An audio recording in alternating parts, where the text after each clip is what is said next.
Glue sniffing.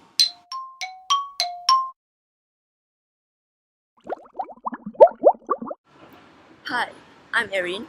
I'm here to talk about glue sniffing. I'm sure everyone knows what glue is. This is glue. Glue sniffing, or known as inhalants, are a broad range of drugs whose volatile vapors are taken in via the nose and trachea. They are taken by room temperature volatilization or from a pressurized container, for example, nitrous oxide, and do not include drugs that are sniffed after burning or heating. For example, amyl nitrite and toluene are considered inhalants, but tobacco, marijuana, and crack are not, even though the latter are also inhaled. Inhalants can be classified by the intended function.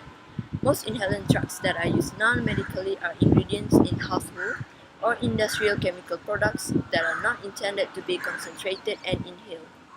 A small number of recreational inhalant drugs are pharmaceutical products that are used illicitly. It is also possible to classify inhalants by the effect they have on the body. Many inhalants act primarily as asphyxiant gases, with their primary effect due to the oxygen deprivation. Other agents may also have more direct effects at receptors.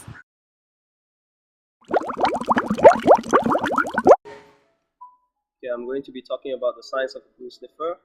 It takes at least 2 weeks to get rid of the toxic chemicals through exhaling.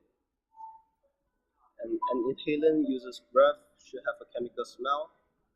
A few other signs of a glue sniffer would be finding glue tubes in places like stairways, toilets, and car parks. Other symptoms would be a glue sniffer would sometimes have a bad reaction and would have sniffer's rash, and this is just rash showing up in noses, near the nose area and the mouth.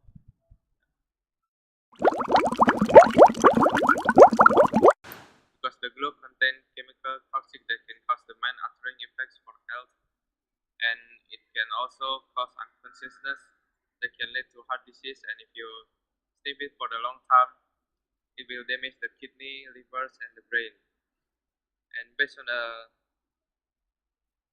research statistic on this death caused by inhalant abuse are difficult to determine because it may be severely underreported because the death is often attributed to discrete events such as stroke, heart disease mentioned just now.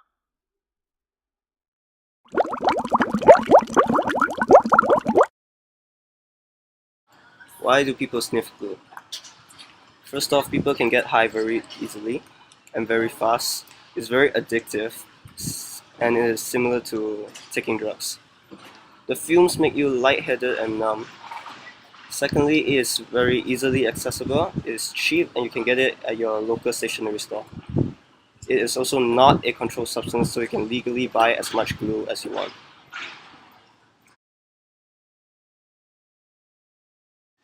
If you ever think to do like this, my advice is don't.